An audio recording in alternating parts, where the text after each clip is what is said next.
Comme vous mentionnez, on s'entretient aujourd'hui avec le grand Manitou derrière l'équipe du Tristar, l'entraîneur évidemment de Georges Saint-Pierre, l'entraîneur de Ron McDonough et de beaucoup d'autres athlètes également. Mais avant d'être entraîneur, eh bien, il y a un nom à cet homme-là, il y a un nom à cet entraîneur-là. C'est Firas Zahabi. Firas, ça va bien?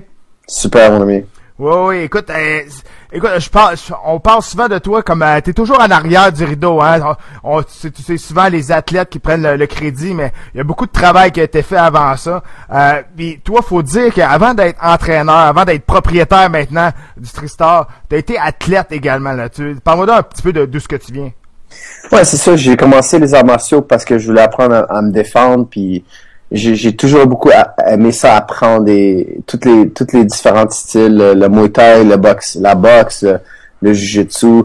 Donc j'ai toujours été élève, j'ai encore l'esprit d'élève, j'aime ça avoir voyager, faire des séminaires avec d'autres ceintures noires, d'autres boxeurs. J'invite tout le temps des nouveaux combattants, des nouveaux coachs à venir au Tristar. J'aime beaucoup apprendre, c'est une de mes passions. Donc j'ai toujours été élève, puis je pense que je vais toujours l'être. Je fais pas juste ça pour les pros, tu sais, pour faire des combats UFC. Ouais. Genre, moi, j'aime vraiment ça, c'est ma passion, les arts martiaux, c'est que je suis toujours en train d'apprendre, puis pour moi, j'ai jamais pensé faire ça professionnellement. Ça a juste tombé de même. Ouais, parce que t'as pas le choix vraiment par passion, parce que ça fait quand même longtemps que t'es au Tristar, là. Avant d'avoir mis la main dans tes poches et de devenir propriétaire du Tristar, là, t'as été entraîneur, tu t'es entraîné là-bas longtemps aussi. Ça fait combien de temps, justement, que t'es à ce gym-là? Je suis là à peu près 15 ans. Puis quand j'étais là, j'étais membre, j'ai commencé comme membre. Puis il y avait pas de cours, d'MMA, il y avait pas de cours de Jiu-Jitsu, ça venait juste de partir avec Angelo Exarchos. Ouais. On était brièvement à une autre place, puis là lui a trouvé le Tristar, on est rentré là pour partir le programme du BJJ. C'est que c'est vraiment là, on est venu comme client, on était là comme client. Puis pas long après ça, c'est moi qui a commencé à donner les cours. À peu près après 2 ans, Angelo, il pouvait plus donner ses cours, sa business agrandissait, il était vraiment occupé, il pouvait plus rentrer pour donner les cours. Ils m'ont demandé à moi de le faire. Et moi, je le faisais parce que, comme je t'ai dit, j'aimais ça. J'étais vraiment passionné du jiu-jitsu puis de la boxe, etc.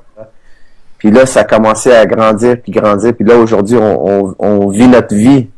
Et non, on gagne notre vie, je veux dire, excuse-moi, on gagne notre vie avec les arts martiaux. Mais j'ai jamais pensé que ça allait être de même. J'ai juste vraiment fait ça parce que j'adorais les arts martiaux. Mais toi, t'as été entraîneur pendant longtemps d'athlètes de très haut niveau. T'as fait venir des combattants de partout dans le monde pour aider tes propres poulains et les aider eux autres aussi pour à s'améliorer. Mais à un moment donné, t'as décidé de devenir propriétaire, d'acheter le Tristar. Est-ce que quelque chose a changé un peu dans ta mentalité lorsque tu rentres au gym? Tu sais, maintenant, tu sais que ça t'appartient. Je sais pas si ça t'appartient au complet, mais t'as une grosse partie des décisions qui est prise dans ce gym-là maintenant. Ouais, je prends pas mal toutes les décisions au Tristar. C'est moi vraiment qui gère tout ce qui se passe. Mais aussi, toutes mes décisions sont toujours faites pour les fighters, pour les membres. C'est quoi qu'ils veulent? Ils veulent ça, donc c'est toujours ma décision. Je décide toujours dans leur faveur. Puis ça roule, ça marche bien. Très bonne atmosphère. C'est très positif. On est là pour apprendre. Tout le monde a une bonne drive. Tous les gars ils ont des combats. Tout le monde, d'amateur au pro. Je suis là pour tous leurs cours, je suis là pour leur aider, pour gagner leur combat. C'est une bonne vibe, je suis bien content avec ça. Puis depuis que je suis propriétaire, je pense que la vibe a monté encore plus parce que il voit que le propriétaire, il vient donner les cours, il est là chaque jour. Tu sais, je pense qu'ils savent que je suis prêt à travailler aussi fort qu'eux pour qu'ils gagnent leur combat, pour qu'ils aient le succès. Puis tu parles d'être propriétaire, mais tu sais, à un moment donné, tu veux amener ton produit à un autre niveau aussi. Tu sais, Tristar, c'est devenu un brand comme tel. Tu sais, au niveau du Canada, dans le pays, il y en a des gyms à quelques places à travers le pays. Est-ce que tu as pensé ou est-ce que ça existe déjà à d'autres places de faire une expansion un peu du Tristar mondialement? Oui, j'ai des affiliates, comme on dit, des satellite gyms, comme on dit. J'en ai 6 maintenant. Puis c'est un programme que j'ai commencé il y a pas trop longtemps, ça fait une couple d'années, mais honnêtement, je suis tellement occupé que j'ai vraiment pas pris charge pour vraiment partir une vingtaine de gyms, 50aine de gyms.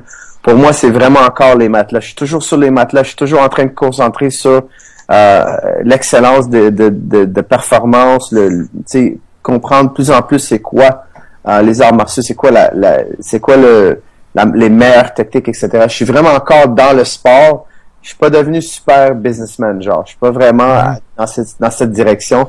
Parce que j'ai toujours peur que ça va m'enlever mon temps sur le matelas, puis c'est là que j'aime beaucoup être. Ouais, parce que ton temps, t'en as besoin, parce qu'encore, toutes les fois qu'on regarde les images du Tristar, c'est plein au bouchon, il y a vraiment beaucoup de monde qui s'entraîne là, mais, on parlait des gyms au Tristar, ça part de Vancouver ici au Canada, ça va jusqu'au Nouveau-Brunswick, mais, je parle dans le monde, là, tu peux-tu nous donner une place ou deux, là, où ce que vous avez été à l'extérieur du Canada? On a un Tristar au Liban. On avait un aussi en Australie, mais le propriétaire est tombé malade. Il a eu le cancer, il a eu une mauvaise luck, donc il ne pouvait plus donner des cours, etc. Mais on avait un en Australie, puis là, présentement, on a un au Liban aussi. OK. J'avais déjà entendu en Chine, peut-être, c'était supposé ouvrir. Ça a-tu tombé à l'eau? Oui, en Chine, j'en avais un en Chine, mais Stéphane Vigneault, il aimait pas ça vivre en Chine. OK. C'est trop un monde bizarre pour lui. OK. Mais tu sais, ça, on parle, il y a beaucoup de monde qui viennent, il y a beaucoup de monde qui sortent, il y a beaucoup de monde qui viennent s'entraîner de l'extérieur. Puis j'aimerais juste savoir comment tu deals avec ça, comment tu gères ça, les allées et venues de tous les combattants à l'extérieur, des combattants internationaux, parce que, tu sais, je prends comme exemple présentement, on sait que Mickey Gall est au gym Tristar présentement, il s'entraîne, il va se battre contre Sage Northcutt, puis Sage Northcutt, on sait il est venu au Tristar, il y a une couple de mois s'entraîner aussi. Donc, j'aimerais savoir ta position là-dedans. Est-ce que tu prends est-ce que c'est un peu plus business parce que c'est pas des produits du Tristar ou tu t'impliques un peu plus je veux pas dire sentimentalement mais comment tu fais pour faire la part des choses entre ces combattants là? Pour moi, c'est très important que quand les fighters ils rentrent au gym, ils savent que je suis sur leur bord, que je vais pas entraîner un gars qui va leur affronter dans le futur. C'est sûr que quand ils rentrent au Tristar, je vois tout ce qu'ils font, je vois toute leur game, je commence à savoir comment ils fonctionnent, etc. C'est de l'information sensible, mais Sage, c'est un cas spécial parce qu'il est juste venu pour 2 semaines. Okay. Donc, il est venu pour 2 semaines, il a beaucoup aimé ça, il est revenu encore pour déménager à Montréal, mais je pense qu'il s'ennuyait de sa famille, je pense que il voulait être proche de sa famille, puis il y avait une routine que lui aime faire. Puis c'est correct parce que c'est pas le genre de gars qui veut vraiment faire un training camp. Il n'a jamais fait une dans toute sa vie. C'est plus un gars qui va faire sa routine à lui, puis à son rythme. Il n'y a pas besoin, lui, je pense pas qu'il sent qu'il a besoin de faire des training camps parce qu'il s'entraîne depuis qu'il a 5 ans. Puis, même avant... Il y avait eu des rumeurs aussi qu'un peu son père était dans les jambes aussi, là. Peut-être qu'il était un petit peu là entre ses jambes, entre des nouveaux entraîneurs qui voulaient s'approcher de lui. Un peu leur routine, quand tu mentionnais, là, voulaient pas tout sortir de leur routine. Mais moi, je pensais que ça allait être comme ça, mais honnêtement, son père, il était vraiment ouvert. Beaucoup plus ouvert que le monde le pense. Lui, il voulait vraiment le mieux pour Sage. Il voulait que Sage va dans d'autres places, explore des nouvelles méthodes de s'entraîner. Mais je pense que Sage veut vraiment s'entraîner avec son père. C'est toujours son père qui l'a entraîné. Je pense qu'il se sent vraiment à l'aise avec son père. Quand j'ai été son homme de coin, les 2 fois que j'ai été son cornerman, quand je suis allé dans son coin, il m'a demandé il est où mon père. C'est lui qui voulait son père. Okay. C'était l'inverse. Son père voulait que moi je vois dans le coin pour le remplacer. Puis moi je me disais non, ça fait pas de sens. Il m'a dit non, c'est vraiment toi, vas-y. C'est que je l'ai fait comme il m'a dit de le faire, je l'ai fait. Mais son fils voulait vraiment son père. Je pense qu'il se sent à l'aise avec son père. Puis c'est normal, t'as un coach depuis longtemps avec toi, puis c'est son père. Puis he trust him, il y a beaucoup de confiance. Ouais. Il y a rien de mauvais là, mais l'affaire c'est que il s'est juste entraîné au Tristar pour 2 semaines. Donc, pour moi, je peux pas boycotter tous les gars qui sont dans sa catégorie. C'est sûr que si Sage s'entraînait avec moi régulièrement, Mickey Gall, il pourrait pas rentrer. Ça, c'est sûr. Okay. Mais Sage est content à aller à une place 2 semaines au Tristar, 2 semaines chez Black Zillions, 2 semaines, peut-être chez, maintenant il est rendu chez Ruther Sport. Si c'est un genre de gars qui va d'aller d'un gymnase à l'autre, je peux pas éliminer tous les autres gars qui sont dans sa catégorie. Je peux pas les barrer de venir au Tristar parce que il est pas un membre actuel de Tristar. C'est plus un visiteur, genre. Ouais, tout as fait raison. Écoute, mais c'est bon de savoir ça de ta part, parce que tu sais, c'est sûr que quand on va lire les tabloïds, tout qu'est-ce qui se dit, c'est évident que tu sais, on aime ça avoir un œil de l'intérieur de ta part. Firas, écoute, j'ai pas le choix de parler de Georges, évidemment, on va en parler un petit peu. Je sais qu'on peut pas aller trop dans les détails, parce que c'est encore dans les mains des avocats, mais moi je veux plus parler de l'influence de Georges au gym du Tristar. Comme tu mentionnais au début, vous avez commencé ça, toi et Angelo. Là, vous avez bâti ça ensemble. Il y a eu des athlètes extraordinaires qui ont sorti du Tristar. On parle de David Loiseau et plusieurs autres. Mais quand Georges est arrivé, j'aimerais juste que tu me parles un peu de l'effet de Georges. Au début, c'est sûr que ça fait une explosion, mais quand il revient maintenant au Tristar, même s'il est parti depuis 3 ans et demi, c'est quoi l'effet de Georges toutes les fois qu'il passe les portes du Tristar? Mais premièrement, tout le monde adore Georges. Quand il rentre, c'est comme l'énergie du gym augmente. Il inspire tout le monde dans le gym. Puis je pense que c'est facile à dire aussi qu'il inspire tout le monde au Canada, puis même autour du monde. L'inspiration que Georges nous donne, c'est vraiment incroyable. Mais durant sa croissance au Tristar, moi, personnellement, j'étais pas aussi conscient qu'aujourd'hui comment il était tellement influent. Mm-hmm. Il y avait tellement d'influence. C'était vraiment après le combat de BJ Penn. Après UFC 94, UFC 94. Là, j'ai vraiment compris comment il était populaire. Parce que dans ce temps-là, personne au Québec nous reconnaissait. Oui, des fois ici puis là, mais après UFC 94, après le UFC 94, ça a tellement explosé, puis le gym a tellement eu plus de membres qu'il y avait eu tellement plus de personnes qui voulaient voyager au Tristar. Fallait faire des dortoirs. Là, c'est rendu vraiment un nom mondial, le Tristar. C'est sûr que c'est à cause du succès de Georges. Il a pas juste gagné son combat, il était extrêmement impressionnant, puis sa performance, elle va jamais être oubliée. Puis c'est un gars qui a vraiment poussé, pas juste le Tristar, mais le MMA au Québec. Il y a tellement de jeunes qui veulent encore suivre derrière lui, suivre ses pas, que c'est vraiment quelque chose d'inspirant. Tu sais, même aujourd'hui, le monde, les jeunes, ils rentrent, ils veulent faire comme Georges a fait, ils veulent s'entraîner, ils veulent devenir des vedettes, ils veulent apprendre les arts martiaux. C'est un gars incroyablement inspirant. Ouais, t'as vraiment raison. Puis tu sais, t'as tweeté la semaine passée quand Georges a sorti sa grosse nouvelle qui était agent libre. T'as demandé au monde c'était quoi leur combat de rêve pour eux. Mais moi j'aimerais ça savoir toi là, ton combat de rêve pour Georges. S'il revient à la compétition, peu importe, dans n'importe quelle organisation, toi contre qui t'aimerais ça voir Georges se pointer dans l'octogone? Moi honnêtement, si j'avais le pouvoir de choisir, je choisirais McGregor. McGregor à quel poids? Quel poids qu'il veut. Mais le plus bas que Georges pourrait descendre, je dirais 165. OK. Puis tu choisirais à cause de l'exposure, à cause de l'attention? Pas juste l'exposure, parce que Georges, il performe très bien quand le monde l'insulte, quand le monde le bave, quand le monde, ils sont vraiment comme... Si tu vois les meilleures performances de Georges, c'est toujours quand il a été insulté, quand il a été rabaissé. Il a toujours performé toujours mieux. C'est parce que lui, dans sa jeunesse, il était victime de intimidation, du bullying. Puis lui, là, dans sa tête, quand quelqu'un il l'insulte ou whatever, il fait du bullying, Georges, il flippe ce switch, comme on dit en anglais, sa tête, elle change.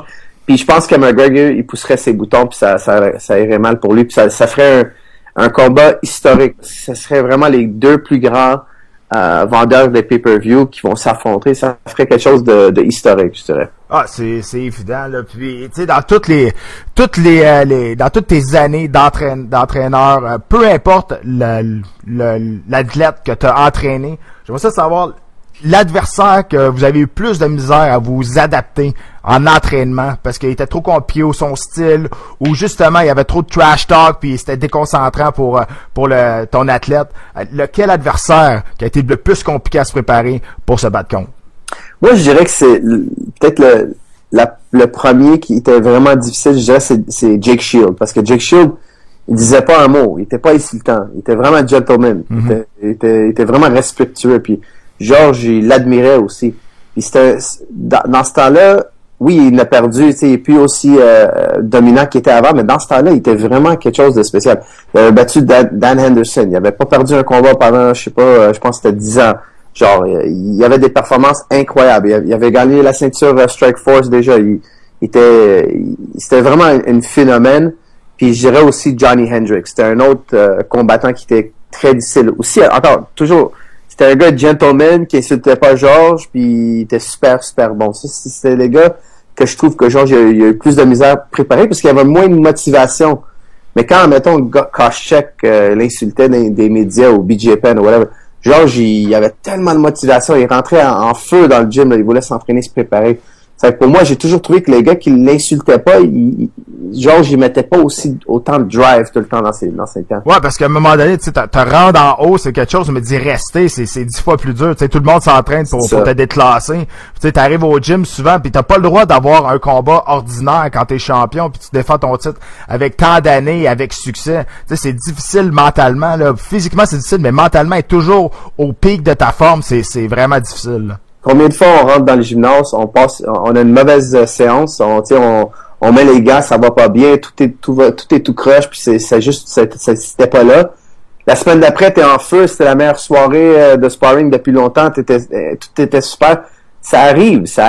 Nous, on le connaît, on le fait tout le temps dans le gymnase, mais si ça arrive dans ton combat, une fois, le monde, tu sais, c'est partout au monde que tu l'as plus, tu sais, t'es plus aussi bon, whatever. Mais fluctuation, je sais pas comment dire ça en français, mais la fluctuation, c'est quoi le mot français?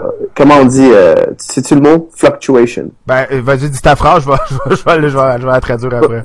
Performances fluctuate. It's not always perfectly measured, you know. Des fois, t'as des bonnes journées, des fois, t'as des mauvaises journées. T'es encore le même fighter, t'es le même fighter. Oh, ouais. T'as le même niveau de compétence, t'as le même niveau d'expérience. Mais l'affaire, c'est que des fois, c'est juste, on sait pas pourquoi, mais il y a des mauvaises performances, ça arrive. Pourquoi? C'est difficile à savoir, puis tu sais, d'un jour, lundi, je peux avoir une belle séance, mardi, j'ai une mauvaise séance, mercredi, je vais avoir la meilleure séance depuis longtemps. Ça monte puis ça descend. Ah, c'est ça. L'entraînement, c'est des couches, hein. Des fois, sont pas toujours la même grosseur, les couches, hein. Il y a une journée, t'as une petite couche, l'autre journée, c'est une grande couche, ça a été bien, mais ouais, je comprends ce que tu veux dire. J'aimerais ça que tu me dises, ton opinion aujourd'hui sur le sport en général, parce que toi t'es là depuis des années, depuis presque 15 ans.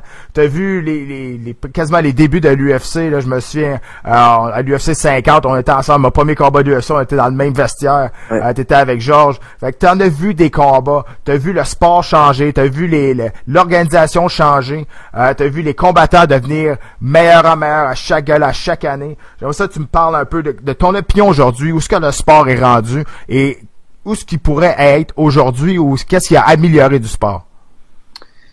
Mais le sport, où est-ce qu'il est rendu aujourd'hui, c'est incroyable. Oui, c'est sûr que ça a grandi plus que j'ai jamais pensé. Je vais être honnête, là, j'ai jamais pensé que ça allait être quelque chose aussi grand qu'il est. Mais là, je pense que c'est le temps que ça continue. Je pense que les fighters devraient se faire payer comme les joueurs de hockey professionnels, comme les joueurs de soccer professionnels, comme les joueurs de football, de boxe.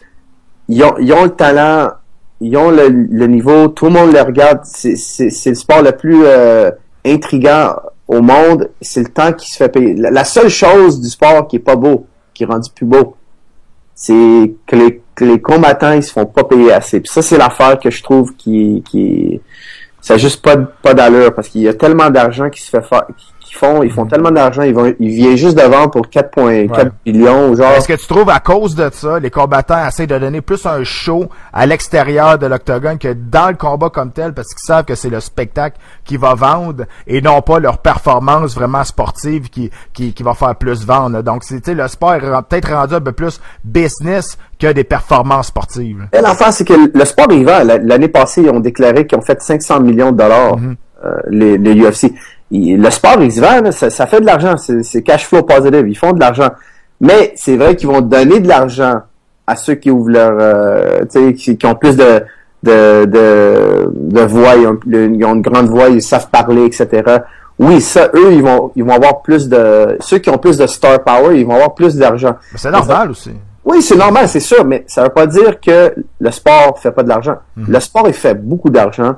Puis des fighters qui se battent puis ils font 30-40 000 $ pour un combat, tu sais, ça, c'est juste pour moi, je trouve ça they're underpaid, they're underpaid. C'est la chose la moins belle dans le sport, parce que tu connais la situation. Ouais. Ils mettent tellement d'argent, ils mettent tellement d'énergie, puis là, tu sais, ça coûte cher faire un training camp. T'as des entraîneurs, t'as le voyage, t'as tout.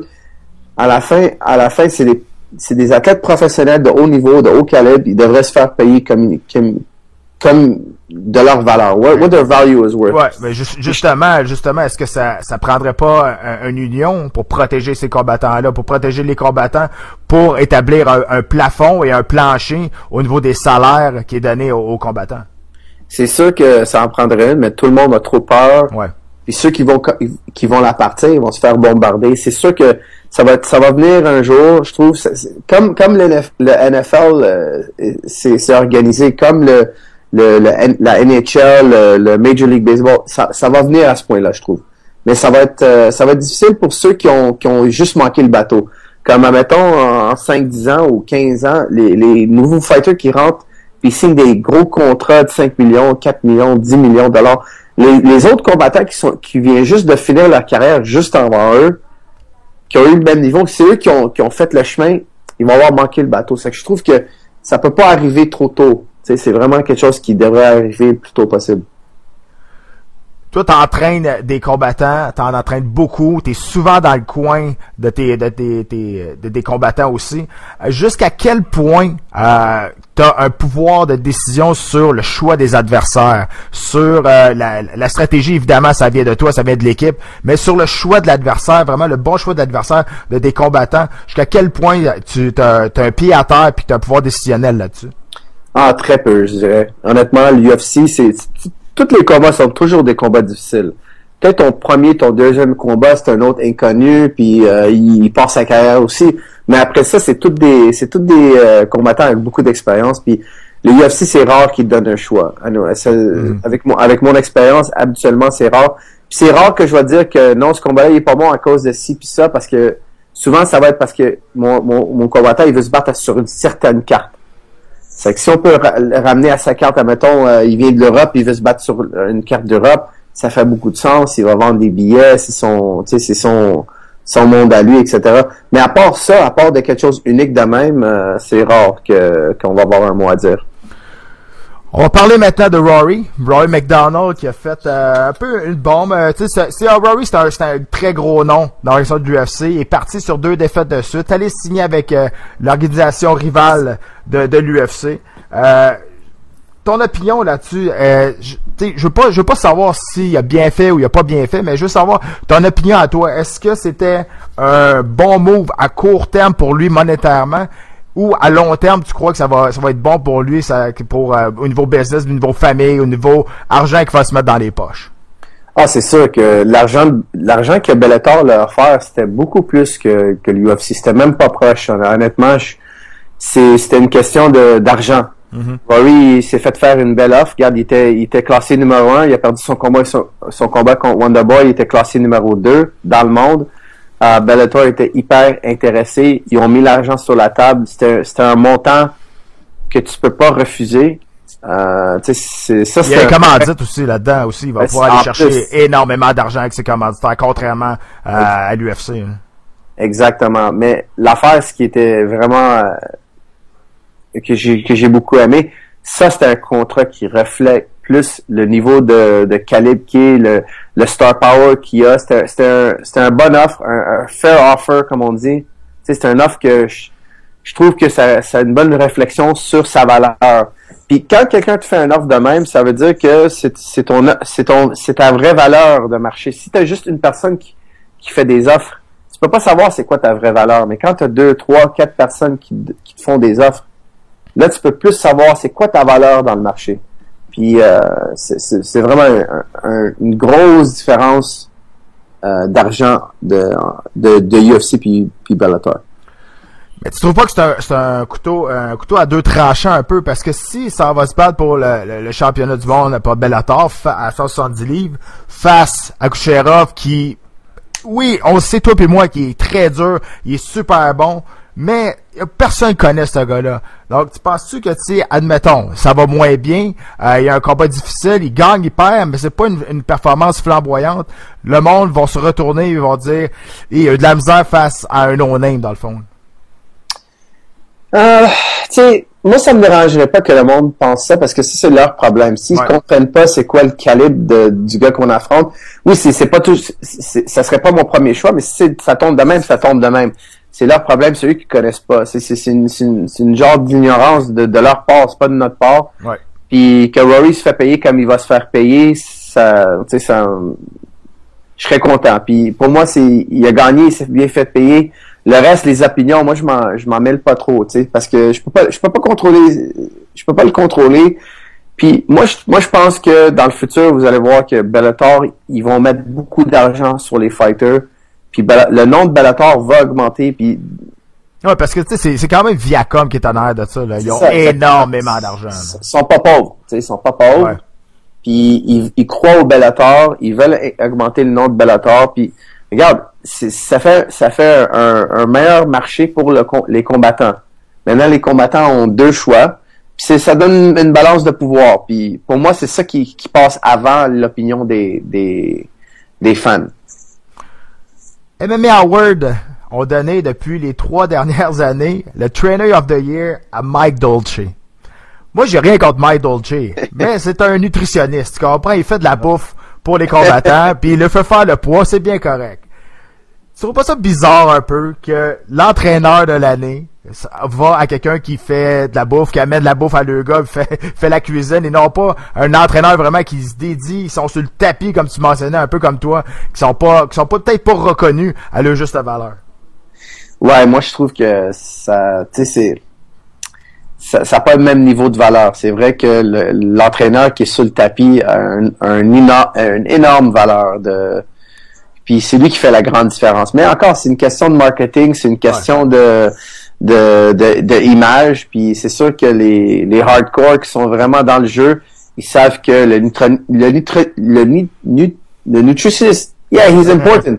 Mais c'est pas la même chose qu'un coach de grappling, boxe, lutte, MMA, genre. C'est sûr.